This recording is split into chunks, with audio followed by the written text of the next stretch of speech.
Okay, good morning, students. So last time we started our chapter that is carbon and its compound, and last time we studied about the Tollin reagent, Falling solution, and the Benedict solution. So basically, that is a part of the aldehydes and ketones. So today also that part is going to continue over here.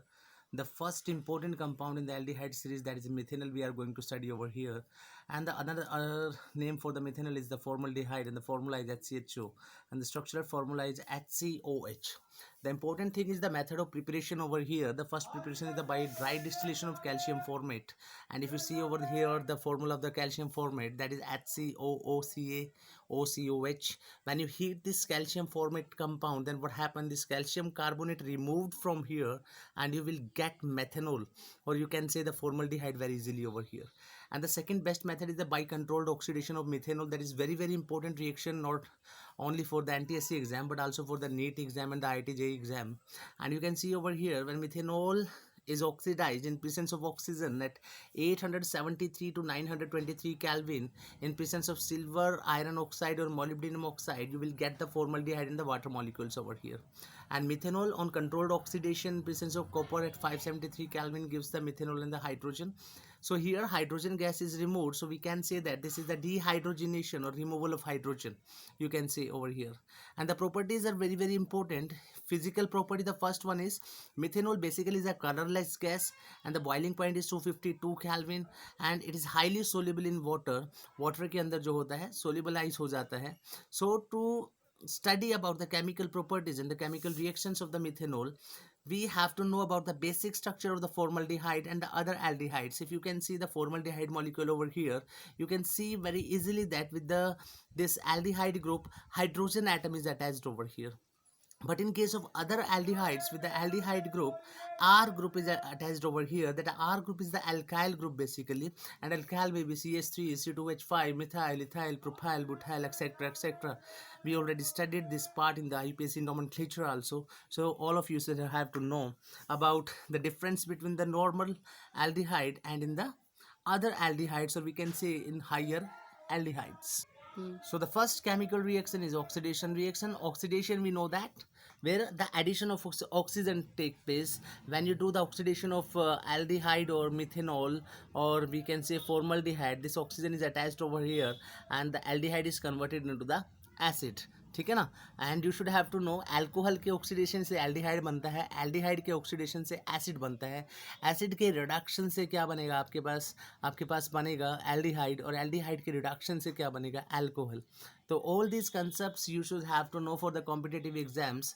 And the oxidizing reagent, from where this oxygen come from here, this oxygen comes from the basically the ammonical silver nitrate solution or toluene reagent you can use over here, and the Falling reagent, or potassium dichromate plus sulfuric acid. If you add in the reaction, then you will easily oxidize the given compound over here.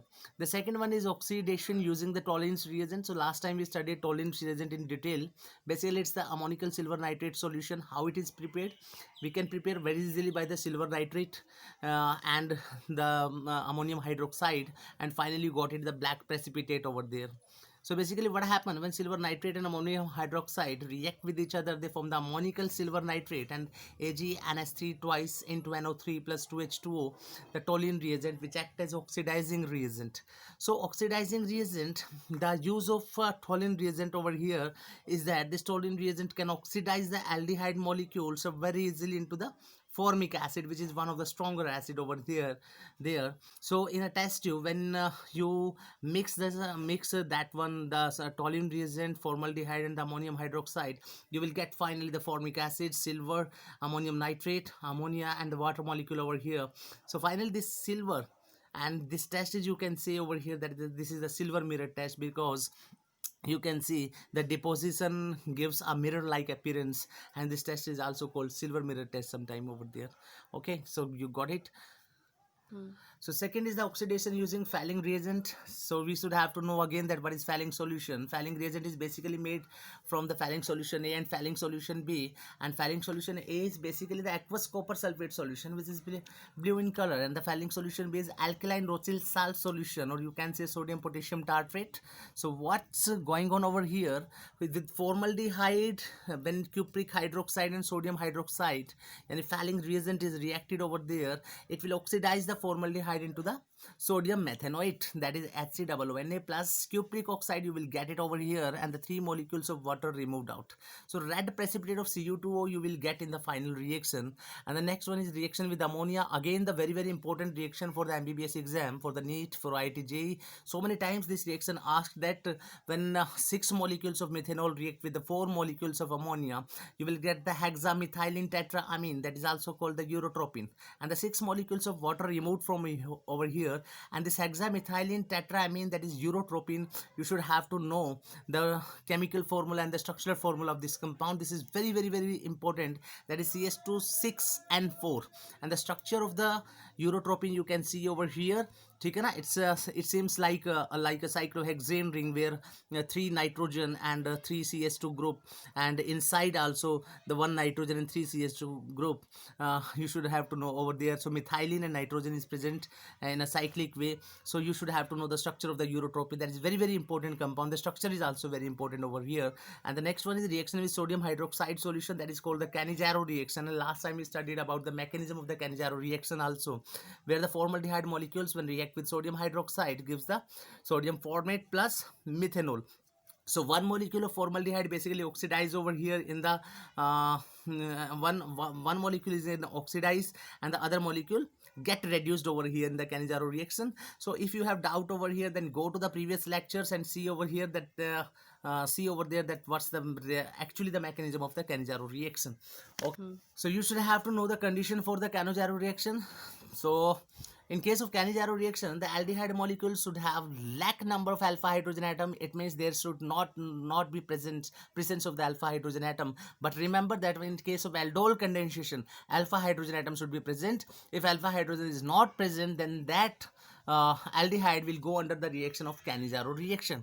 Other aldehydes like the acetaldehyde, and you can see over here acetaldehyde don't give the Cannizzaro reaction. Why it don't give? And the other aldehydes you can take over here the example of CCl3CHO and benzaldehyde, CH3-3CHO gives Cannizzaro reaction. So how you can see over here the molecules alpha hydrogen Cannizzaro reaction. The condition important is alpha hydrogen atom should not be present in the Cannizzaro reaction. So if you see the first case HCHO formaldehyde, here the alpha hydrogen is present because with the aldehyde group to the next one hydrogen is over there. So like alpha hydrogen is not present, only then you can say that reaction shows the Cannizzaro reaction. So it will show the Cannizzaro reaction. So CCl3CHO, here no alpha hydrogen is present. So, okay, so it will not show the Cannizzaro reaction. Benzaldehyde also not show the Cannizzaro reaction, and the last one also not show the Cannizzaro reaction. So in the above reaction, one of the 2 molecules of the methanol is oxidized while the other is reduced. You should have to know. And the last one is the use of methanol is very important. 35 to 40% aqueous solution of formaldehyde is known as formalin, which is a powerful disinfectant and an antiseptic. So formalin जो है उसका use किया जाता है as a disinfectant and the antiseptic. And the second is very the formulation का जो use किया जाता है formalin का dead bodies and the biological specimens को store करने में use किया जाता है laboratories के अंदर. And the third one is bakelite is used to make the electrical switches, but it's a polymer of methanol and the phenol. And the last one is hexamethylene tetraamine, used as a medicine for urinary infection, guts and rheumatism, over the trade name urotropin. So urotropin का structure हम लोगों ने देखा in the previous on the previous page, and you can see over here that the urotropin compound is very important for the urinary infection, guts and rheumatism. If such type of infections are there present in the body, then we use over there the urotropin compound. So thank you students, thank you very much. So watch the lecture carefully. Then one more compound left over here, that is acetone. After that your carboxylic acid, and the last is surfactant or cleansing action of the soap. Okay, so tomorrow we will discuss that chapter. So, and the one more important thing, that today try to complete the resonance TPP. We will discuss the doubts during the doubt session. Okay, thank you very much. Thank you.